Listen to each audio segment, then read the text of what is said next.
రాష్ట్రం నడపడం అంటే రంకెలేయడం కాదు. రేవంత్ అన్న ముఖ్యమంత్రి అంటే ముచ్చట చెప్పి కడుపు నింపేటోడు కాదు. ఆకలితో ఉన్నోనికి పట్టడు అన్నం పెట్టేటోడు, సంపదను పెంచి అందరికీ పంచేటోడు. కానీ నువ్వు ఎక్కి నుంచి ఒకటే మొత్తుకుంటున్నావు, దివాలా దివాలా దివాలా అని. నీ దిగజారుడు వ్యాఖ్యలతో ఇవాళ తెలంగాణ పరిస్థితి ఇదిగొచ్చింది. కేసీఆర్ అప్పే చేసిండో ఆదాయమే పెంచిండో, కానీ సంపద సృష్టించి సాది సవరించిన రాష్ట్రాన్ని నీ దివాలా కోరు వ్యాఖ్యలతో దిగాలు పడేస్తున్నావు. పద్దులు తెలవని నిన్ను పరిపాలకుని చేస్తే శాంతం రాష్ట్రాన్ని సంకనాకిస్తున్నావు. లంక బిందెలు ఉన్నాయని వచ్చిన గాని ఖాళీ కుండలే ఉన్నాయని మాట్లాడితే ప్రభుత్వం నడిపే అనుభవం లేదు కదా, నేర్చుకుంటాడేమో అనుకున్నాం.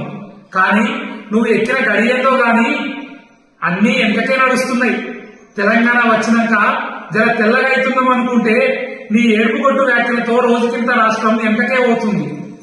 కేసీఆర్ ఏమున్నా లేకున్నా గుప్పిట పట్టి గుట్టుగా తెలంగాణ పతార పెంచితే అప్పు అప్పు అప్పు అని తప్పుడు మాటలు మాట్లాడబడుతుంది. ఏడికి వచ్చి నీ కథ ఇయ్యాల మళ్ళా గదే అప్పు కుడతలేదు, చెప్పులు ఎక్కపోయే దొంగ లెక్క చూస్తున్నారు అని చెత్త మాటలు మాట్లాడే కాడికి వచ్చే 3 లక్షల కోట్ల బడ్జెట్ పెడితే ఆదాయం కూడా 3 లక్షలు ఉన్నది అనుకున్నా గింత మాత్రం చేయకపోతున్నా అని కుడిసెక్కినా అని మాట్లాడబడుతుంది. ఈ మాటలు చూస్తుంటే నవ్వొస్తుంది, కాదు కాదు ఏడుపు వస్తుంది. ఎట్లున్న తెలంగాణ ఎట్లా అని. కేసీఆర్ అప్పు చేస్తే చేసిందేమో గాని కాళేశ్వరం ప్రాజెక్టు కట్టి మా పొలాలు పండించిండు. పెద్ద పెద్ద కరెంటు లైన్లు గుంజి 24 గంటల కరెంట్ ఇచ్చిండు. పెద్ద దవాఖానాలు కట్టిండు, మెడికల్ కాలేజీలు పెట్టిండు.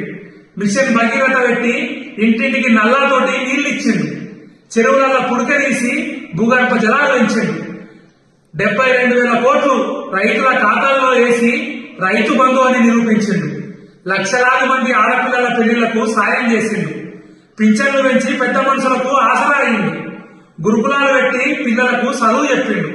ఇట్లా చెప్పుకుంటూ పోతే చాలా చేసిండు. మరి 16 నెలల 1,60,000 కోట్ల అప్పు తెచ్చిన నువ్వు ఏం చేస్తున్నావో అర్థం కాకొచ్చింది. ఏమన్నా అంటే అప్పులు కట్టినా జీతాలు వెళ్తలేవు, మీరే చేసుకోండి, ఎట్లా వంచుతారో పంచుంది అని మాట్లాడుతున్నావు. అన్నీ మేమే చేసుకున్నాక నీ అవసరం మాకెందుకుంటది? నువ్వు వచ్చినాక 2 నెలల పింఛన్ ఎగ్గొడుతుంది, ఒక కారు రైతు బంధు ఎగ్గొడుతుంది, రుణమాఫీ చేస్తారని చెప్పి సగమే చేస్తుంది. అన్నీ సగం సగం ఆగమాగం తప్ప కొనలేకపోయేది. 18 గంటలు పని చేస్తున్నా అని చెప్తావు కదా, ఎందుకు 18 రూపాయల ఆదాయం పెరుగుతలేదు? ఎందుకు జీతాలు వెళ్తలేవు? కడుపు కట్టుకునే పని చేస్తుంది కదా.